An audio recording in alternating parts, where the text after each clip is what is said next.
We're starting a series of videos on trusses. Trusses are an important topic within statics. A lot of people associate truss analysis with statics. One of the reasons we're focusing on it now is questions on trusses form a large percentage of our typical final exam. Out of 40 or 45 questions, you might have 8 to 10 questions on trusses. And so analyzing a method of joints, analyzing a method of sections, identifying zero force members, identifying whether a force is in tension or compression. If you add up all the questions, it's 8 to 10 questions. And so it's a disproportionate number of questions relative to the topic. So if you're preparing for the final exam, understanding trusses is a good start toward being prepared to do well on the final. Trusses are structures that are composed of slender members joined at their endpoints. Trusses provide relatively large load-bearing capacity with efficient use of material. So trusses are relatively low-weight structure with relatively high load-bearing capacity. And of course, you're familiar with trusses. You see them everywhere. There's roof trusses, bridge trusses, towers, cranes, 3D space trusses. I'm actually going to show you a picture of. If you go to Google, you can find just these roof trusses, these space trusses. They're 3D structures. And so you literally have trusses in 3D anyway. And again, you see the reasons you see them everywhere is that they're relatively strong and relatively lightweight. And so they're ideal for many applications. These are space trusses like this, 3D space trusses are too complicated for a regular statics class like this. But the principles that we're going to apply to 2D trusses expand to 3D. It's just more complicated. So assumptions we're going to make in order to analyze trusses. We're going to assume that the truss members are connected with smooth pins at the joints. This basically means that only force reactions are developed at the pins. If you drive across a bridge and look at the real trusses over a bridge, they'll typically be riveted together with gusset plates. And these gusset plates prevent rotation. And so these gusset plates develop couples in addition to forces. And so this is a much more complicated connection. But our smooth pin connections do not develop couples. So every member basically just has a single force acting along its length. Another assumption we make is that all the loads are applied at joints. So in other words, we don't put a load hanging in the middle of a member. If you hang a load in the middle of the member, then you're putting a member in a bending mode. And our analysis doesn't allow for that. So we put loads only at the joints. And truthfully, if you're hanging a roadway or a railroad track from a truss, then typically you can still hang it from the joints, but then you have to have a sufficient support to support the roadway between those joints. Another assumption we make is that the weight of the members is insignificant or relatively insignificant compared to the loads supported. If you make these assumptions, then the end result is that all of the members are two-force members. They're either in tension or compression. In other words, the joints are pulling on the member, which basically puts the member in tension, or the joints are pushing on the member, which puts the member in compression. Be sure to remember that mental image. Tension is associated with pulling, so the joints pull on the member, or if you draw a free body diagram of the joint, the member pulls on the joint.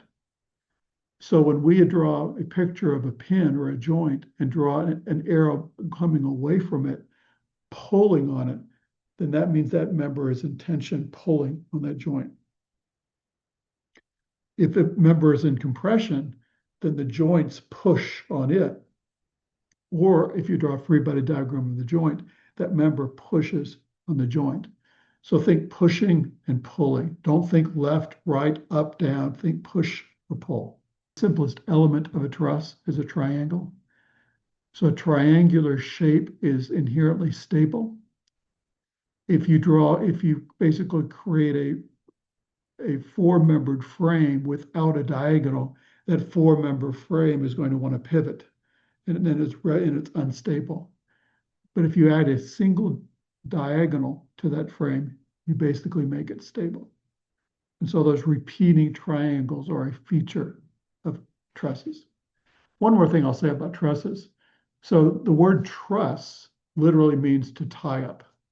And so if you truss something, if you truss a Christmas present, you're tying up a Christmas present. If you truss a bundle of sticks or firewood or something like that, that's called you're tying it up. Some of you might have been Girl Scouts or Boy Scouts and you did pioneering or you did lashing of you took long sticks or poles and lashed them together at the corners to make like a bridge or a tower or something. And so early trusses were literally long poles made from wood that were tied together with ropes. And it was a truss. Obviously, modern trusses are all steel and they have steel pins and things like that. But the term implies something tied up with ropes. Just an interesting etymology. As we analyze trusses, we're going to use two methods. So keep in mind the key idea of a truss. So a truss is a multi-membered structure. And if that multi-membered structure, if the entire structure is in equilibrium, then every piece of that structure must be in equilibrium. So any piece of that structure that I isolate, I can apply equations of equilibrium to that piece and use that to help analyze that piece, whether the piece is a joint or whether the piece is a section. I can apply equilibrium to those pieces. In general, before you apply either method of joints or method of sections, it's best to draw the free body diagram of the entire truss, find the support reactions. Now, on exam, typically we give the support reactions just to save time, just to make it faster. So read the exam carefully to make sure that you're given those reactions and then label them on the picture. But if you're solving a homework problem, typically you would have to find the support reactions. Sometimes you don't need support reactions if you seek the forces in just a few members. For example, in this picture here, which is kind of a truss that's hanging away from the wall, it's like a crane or a boom that extends out from a wall and you're hanging away from the end. You could cut this guy and analyze the right-hand piece of this without ever finding the support reactions if you know the load W. And so depending on the problem, you may not need to find the support reaction. So just read the problem carefully, do what you need to do. And I kind of show you a free body diagram. So if you cut this past joint C into the left of joint, like if you cut it here, you have a FBC, an FCF, and an FEF right there that would be exposed by that cut. And you can solve these guys without ever finding the support reactions. By the way, just cutting a truss like that is called the method of sections. And once you cut it, then you can find these internal forces. And notice I drew all of these in tension. And so the FBC is pulling on C, FCF is pulling on C, FEF is pulling on E. So I assume them tension. And so you're going to sort of analyze a truss, you're going to analyze a piece of it, draw your reactions, and then solve. The method of joints involves drawing a picture just at a pin. And if you draw forces just at a pin, then you have what's called a concurrent force system. In fact, in chapter 3, we did particle equilibrium where we had forces that acted at a point. And if the forces act at a point, then you can sum forces in the X and Y, or you can sum forces in some rotated system. But so you can find two unknowns, and you can't write a moment equation. To write a moment equation, you need some dimensionality, but a pin, by definition, has no dimensions.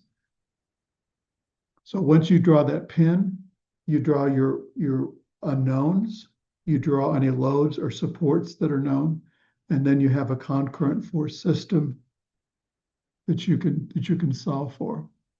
You need to assume the direction of the forces. Personally, I like to try to visualize whether the member is in tension or compression. So if I think it's in tension, I'll draw it pulling. If I think it's compression, I'll draw it pushing on the pin. Your book and some other teachers teach putting all of the forces in tension. And then when you solve it, if the answer comes out positive, that means yes, it is in tension. If the answer comes out negative, then that means it's really opposite of tension, so it means it's in compression. So you need to pick a scheme that works for you. We'll work a number of example problems and we'll primarily do it the first way, but I may do one or two assuming tension and show you how that works as well. So that's joints. And again, you can find at most two unknowns because you can only write two equations at a joint. And the examples that will show you, you learn that you can only start at certain joints to solve because other joints, there's too many unknowns. And so you can't get anything from them. The method of sections is basically where you cut the truss somewhere. For example, if I cut it between CD, CF, and GF in this area, I take either the left-hand free body or the right-hand free body, either or. Usually the smaller one is what I would do, and draw the unknowns at that cut. And in this case, they're all drawn in tension. They're all drawn pulling. And so this is FCD, this is FCF, and this is FGF. On the other free body diagram, we drew them all in tension as well. And sometimes on sections, I'm more apt to draw them all in tension because sometimes it's a little harder to figure out whether they're in tension or compression. So this is a kind of a big picture overview of trusses.